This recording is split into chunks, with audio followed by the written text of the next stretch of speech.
रात के यही कोई 9:30 बज रहे थे, लेकिन अक्षरा जिस रास्ते पर चल रही थी वो बिल्कुल सुनसान था। बीच बीच में कुत्ते के भौंकने की आवाज आ रही थी। वो कभी मोबाइल के मैप की ओर देखती तो कभी अपने हाथ में पकड़े विजिटिंग कार्ड के पते की ओर। आखिर कहाँ है ये घर? पिछले आधे घंटे से मैं परेशान हूँ, ये पता मिल ही नहीं रहा है और ना ही यहाँ आसपास कोई आदमी दिख रहा है जिससे मैं इस पते के बारे में पूछ सकूं। अक्षरा के चेहरे पर परेशानी साफ देखी जा सकती थी। तभी उसके मोबाइल की घंटी बजी। उसने कॉल करने वाले का नाम देखा तो वो नहीं दिख रहा था। वो कॉल एक अननोन नंबर से था। उसने फोन उठाया तो दूसरी ओर से आवाज आई। हेलो अक्षरा। कौन? अरे मैं चांद कुमार। ओह सॉरी सर, आपका ये नंबर सेव नहीं है ना? सर मैंने आपके उस नंबर पर बहुत ट्राई किया लेकिन वो स्विच ऑफ आ रहा था। सर मैं बहुत परेशान हो गई हूँ। ये इलाका मेरे लिए बिल्कुल नया है। मैं आपके दिए पते पर नहीं पहुंच पा रही हूँ। ओहो कोई नहीं, तुम अपनी लोकेशन बताओ, मैं तुमको लेने आ रहा हूँ। अक्षरा ने चांद कुमार को अपनी लोकेशन बताई। चांद कुमार उसे लेकर अपने घर पहुंचा। अक्षरा को वो घर बहुत ही अजीब लग रहा था। उसे ये भी लग रहा था चांद कुमार जैसा बड़ा डायरेक्टर ऐसी थर्ड क्लास जगह पर उसे क्यों बुलाया। सर कुछ अजीब नहीं है ये जगह? अजीब तो है, लेकिन कितनों की किस्मत मैंने इसी घर से बनाई है। आज तुम भी उन लोगों में शामिल हो जाओगी। उसके बाद चांद कुमार ने अक्षरा को वहीं सोफे पर बैठने के लिए कहा और खुद किचन में गए और वहां से पीने के लिए कोल्ड ड्रिंक्स और खाने का स्नैक्स लेकर उसके पास आए। अरे सर आपने क्यों तकलीफ की? इसमें तकलीफ की क्या बात है? वैसे भी आज यहाँ का नौकर छुट्टी पर है तो ये सब तो मुझे ही करना होगा। वैसे आई लव डूइंग दिस। मुझे तुम्हारे जैसे खूबसूरत मेहमानों का स्वागत करना बहुत पसंद है। ऐसा बोलते हुए चांद कुमार ने अक्षरा को अजीब नजरों से देखा और उसे पीने को ड्रिंक्स दिए। अक्षरा कोल्ड ड्रिंक पीते और स्नैक्स खाते हुए बोली कि सर आपकी फिल्म कब शुरू होगी? I mean, आपने जिस प्रोजेक्ट के लिए उस दिन कहा था, और मेरा ऑडिशन कब होगा? आज ही होगा ना? तुम सवाल बहुत करती हो और मुझे ज्यादा सवाल करने वाले पसंद नहीं है। Sorry sir. फिक्र मत करो, मेरे असिस्टेंट थोड़ी देर में पहुंचने वाले हैं। लेकिन चांद कुमार से बातें करते हुए अब अक्षरा की आंखें बोझिल हो रही थीं। थोड़ी देर बाद वो बेहोश हो गई। अक्षरा को बेहोश देखकर चांद कुमार खिलखिलाकर हंस पड़ा। आज से तू भी बन गई मेरी हीरोइन, तू भी हो ही जाएगी फेमस। चांद कुमार नाम है हमारा, हमने डूबतों की किस्मत को संवारा।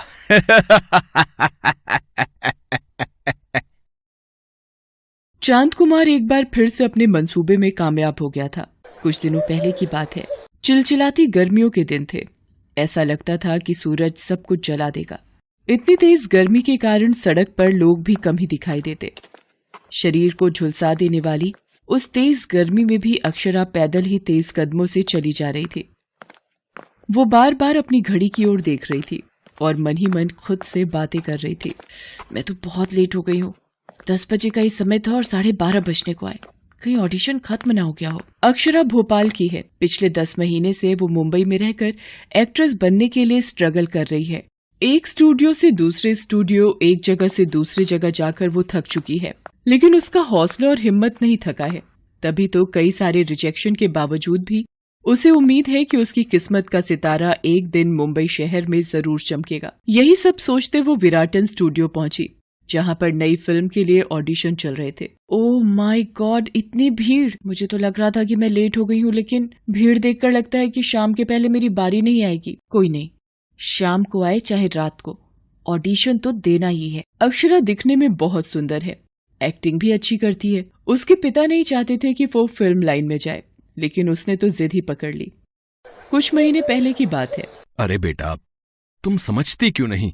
फिल्म लाइन अच्छे लोगों के लिए नहीं है। तो क्या इतने बड़े बड़े जो स्टार हैं, जिनके पास दौलत है, शोहरत है, करोड़ों फैन हैं जिनके, वो सब बुरे लोग हैं? अक्षरा को फिल्म लाइन से प्यार था।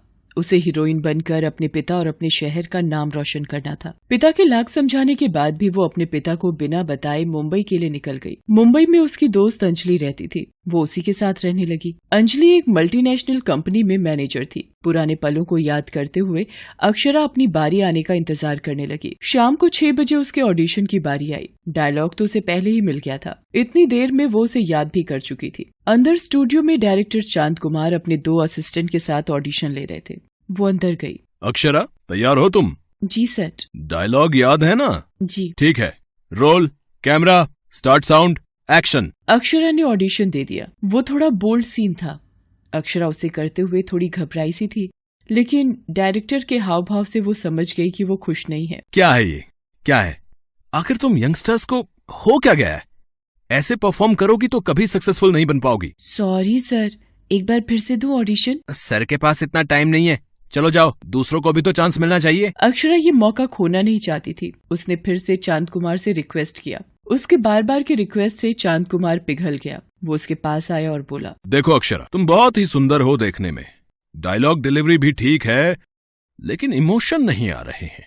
और तुम्हें तो पता है ना कि बिना इमोशन के सब जीरो है। एक मौका और दे दीजिए ना। शायद मैं नर्वस हो गई थी इसलिए 100% नहीं दे पाई। देखो, ऐसा है कि सुबह से शाम तक ऑडिशन ले लेकर मैं थक गया हूँ, इसलिए एक काम करो, तुम कल आ जाओ, लेकिन कल यहाँ नहीं आना है। उसके बाद चांद कुमार ने अपनी जेब से कार्ड निकाला और उसे देते हुए कहा, कल इस पते पर तुम आ जाओ। सब ठीक रहा तो मेरे अगले प्रोजेक्ट की हीरोइन तुम ही होगी। अक्षरा को चांद कुमार की असलियत के बारे में पता नहीं था। उसने ना जाने कितनी लड़कियों का जीवन फिल्मों में काम दिलाने के नाम पर बर्बाद किया था। वो फिल्में तो बनाता था, लेकिन वो फिल्में सभ्य समाज के देखने लायक नहीं थी। अगली सुबह जब अक्षरा की नींद खुली तो उसे एहसास हो रहा था कि उसके साथ कुछ बुरा हो चुका है। उसने आसपास चांद कुमार को ढूंढने की कोशिश की, लेकिन वो तो वहाँ था ही नहीं। हाँ, उसके बगल में 50,000 रुपए का एक चेक और एक चिट्ठी रखी थी। अक्षरा उसे पढ़ने लगी। Welcome to our industry Akshara. हमारी इंडस्ट्री को गंदा कहा जाता है, लेकिन सच कहूं तो इससे साफ तो कोई इंडस्ट्री है ही नहीं। बस थोड़ा सा समझौता ही तो करना पड़ता है, और थोड़े से बोल्ड सीन। इस बार वो सीन बेहोशी की हालत में करवाए। आशा है अगली फिल्म में तुम होश में वो सीन करोगी। अक्षरा, एक बात और, ये जो घर है वो सिर्फ एक दिन के लिए मैंने किराए पर लिया था। ये मेरा घर नहीं है, इसलिए तुम जल्दी से वहां से निकल जाना। और हां, तुम्हारे पास मैंने 50,000 का चेक भी छोड़ा है। ये तुम्हारी पहली कमाई का चेक है, और अभी ऐसे न जाने कितने चेक तुम्हारा इंतजार कर रहे हैं। मैं जल्द ही तुम्हें कॉन्ट्रैक्ट करूंगा अपनी नई फिल्म के लिए। तब तक के लिए गुड बाय। और एक सबसे जरूरी बात, ये सब तुम किसी को बताना मत, क्योंकि इससे तुम्हारी इज्जत ही बाजार में नीलाम होगी। अक्षरा ने चांद कुमार के फोन नंबर पर लगातार ट्राई किया, लेकिन वो नंबर बंद था। अक्षरा के पैर कांप रहे थे, उसका हलक सूख रहा था। लेकिन घर पहुंचते ही उसकी दोस्त अंजलि ने उसे एक और शॉकिंग न्यूज दी, जिसे सुनकर वो रोने लगी। यार, मुझे पता नहीं था कि वो डायरेक्टर चांद कुमार इतना गिरा हुआ आदमी है और वो ऐसी वैसी फिल्में बनाता है। तेरी वीडियो हर जगह वायरल हो रही है अक्षरा। सब खत्म हो गया अंजलि, सब खत्म हो गया।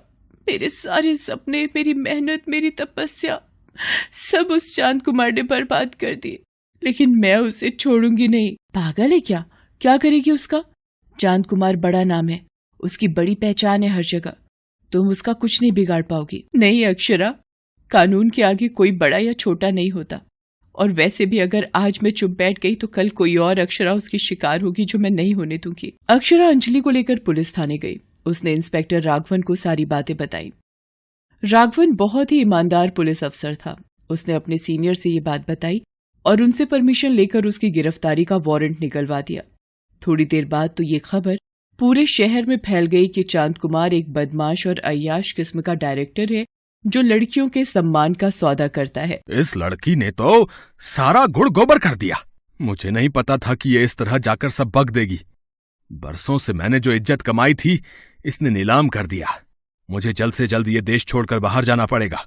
मुझे इसी समय एयरपोर्ट निकलना होगा। चांद कुमार देश छोड़ने की फिराक में था, लेकिन पुलिस को उसके इरादों का पता था। तभी तो उन्होंने एयरपोर्ट पर मजबूत घेराबंदी की हुई थी। चांद कुमार एयरपोर्ट से पकड़ा गया। पुलिस ने उसे जेल भेज दिया। अक्षरा ने चांद कुमार जैसे डायरेक्टर को जेल भिजवाकर फिल्म इंडस्ट्री में तहलका मचा दिया। सभी उसके साहस की तारीफ करने लगे। हालांकि अक्षरा अब भी स्ट्रगल कर रही है, लेकिन उसको लगता है कि एक दिन उसका सितारा जरूर चमकेगा।